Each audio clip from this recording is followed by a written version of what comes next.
Has Heaven Hill's start to the year been good, bad, or somewhere in between? Let's find out. Hey everybody, welcome back to another episode of the Bourbon Hutch. Thanks so much for joining me on this journey through the world of whiskey.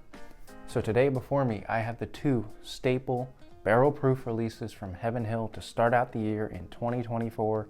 Elijah Craig Barrel Proof A124 and Larceny Barrel Proof A124. Now, if you're not familiar, this is a tri-annual release from Heaven Hill Distillery. Every year they release their Elijah Craig profile, which is 78% corn, 12% malted barley, and 10% rye. So quintessential bourbon comes out at barrel strength. Each batch is different. There's 3 every year. There's an A, B, and C batch. Same story with Larceny, just this is their wheated bourbon, which is 68% corn, 20% wheat, and 12% malted barley. In terms of pricing, we've got Elijah Craig coming in at $75 MSRP. Larceny just $10 below that, $65 MSRP. Age, that's an interesting point, and it gets us into why these bottles are particularly interesting. There's some fascinating storylines here to cover. Age range for Elijah Craig used to be always a 12-year-old age statement. That went away last year. The second batch of the year last year in 2023 was 11 years and 5 months, so dipped below that. Then C923 came out and it was 13 years, 7 months with that age statement on the bottle. This A124 has been causing a little bit of a stir because the age here is only 10 years and 9 months, and the proof is particularly low here, second lowest of the series, 119 proof. So people are wondering, is this what's going to keep happening? Is it just going to keep trending younger and younger? Is the whiskey going to lack quality because of that? Is it going to get lower proof? All those questions are swirling. Larceny Barrel Proof, one of the storylines here is this has stayed pretty much the same in terms of what we expect. It's 6 to 8 years old. It's 124.2 proof, which is very typical for this series. But from what I've heard, this one is a little bit off profile. And I'm getting this kind of late. We're already into March and I'm just seeing these bottles around me now. So gonna be interesting to dive in. What I want to do is taste both of them. I'm going to go through Elijah Craig first, then Larceny, and we'll just talk about these two whiskeys and how Heaven Hill has started out the year. Before I taste them, let me know in the comments below. Have you tried either one, and how do you grade Heaven Hill on these two batches so far this year? All right, let's dive into the Elijah Craig on the nose. It's good. Nice honey and brown sugar core to this one for me. But it is particularly tingly. There's like a nutmeg spice and barrel spice wrapped around all that. I've let this sit for probably 10-15 minutes now. It's really sweetened up. Again, that vanilla honey, brown sugar core, nice. And then that nutmeg, barrel spice, and oak kind of presence. So it doesn't necessarily lack the presence of age on the nose. I will say it's a little lighter and brighter. It's not as dense and dark as some other batches. All right, let's go in on the palate.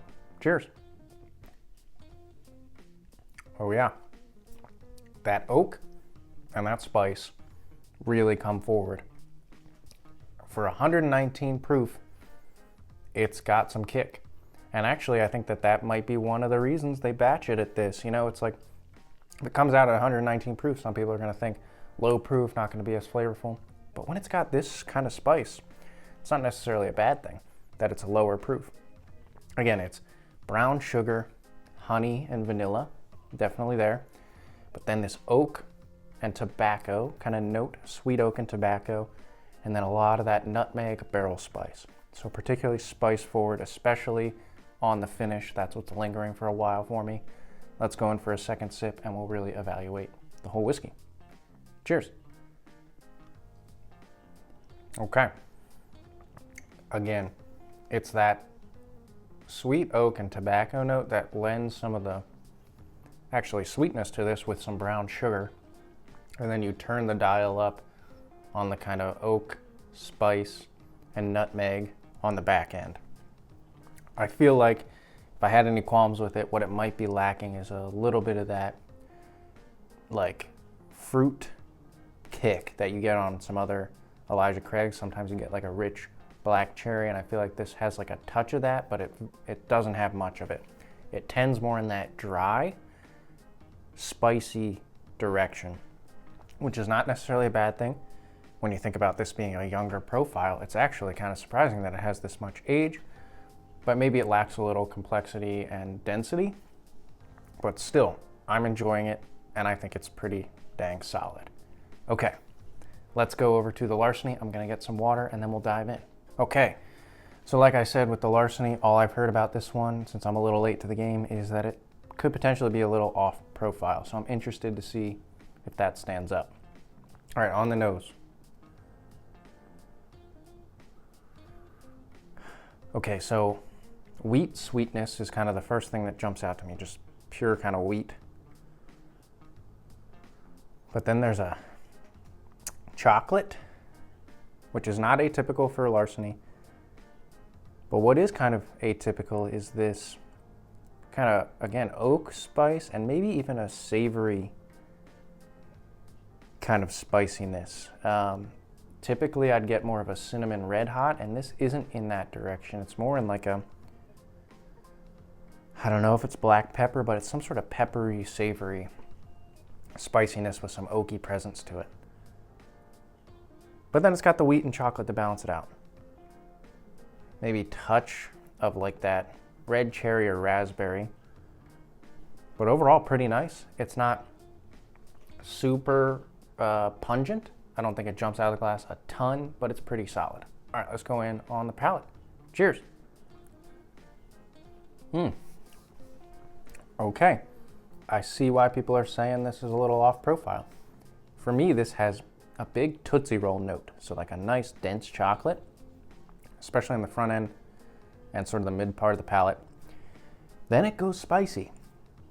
It's got still that wheat sweetness underlying the whole thing, and I'm getting that on the finish right now, which is nice. But what it adds in is this almost crushed red pepper, savory, crackling spice. It's not this simmering red hot cinnamon spice that I'm typically used to.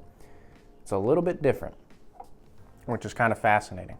One of the things it reminds me of, kind of on the nose and on the palate, is like if you open up a packet of hot chocolate mix, it gets a little bit of that powdery chocolate, but then if you added some like spiciness to it.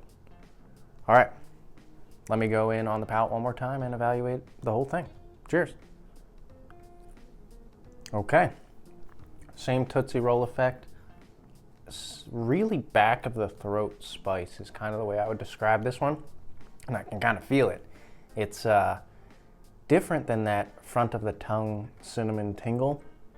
It's more of a back of the throat peppery spice, a little bit of oak spice as well, but it's balanced out by that chocolate and that wheat. Don't get too much of a fruit presence on this palate. Detected it more on the nose. There's a touch of that like cherry raspberry note, but it's more in that chocolate and spice. So overall, what do I think of these two whiskeys? How would I say Heaven Hill has started out the year? Has it been a major disappointment? Am I totally worried about the brand? No, I think that it's on par with other batches, other solid batches.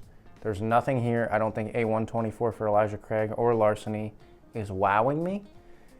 And I would just summarize it by saying this, like, for me, these two brands, even with Elijah Craig's age statement going away and the way the batches fluctuate, the floor is always pretty high.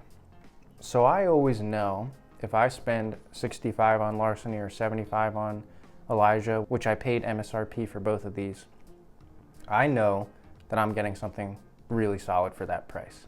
And that's still holding true for both of these batches. What I would say is this whole lineup for both of these guys, the ceiling, the potential of both of these brands is so high for the price especially.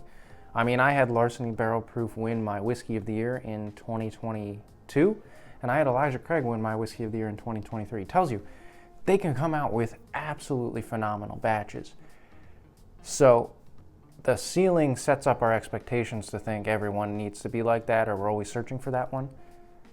That's not always going to be the case. And these don't drop the floor. These don't put up my alarm bells saying, hey, this is going to be bad whiskey going forward. They're both really good whiskeys for the price. If you see these for MSRP, I think they're both buys.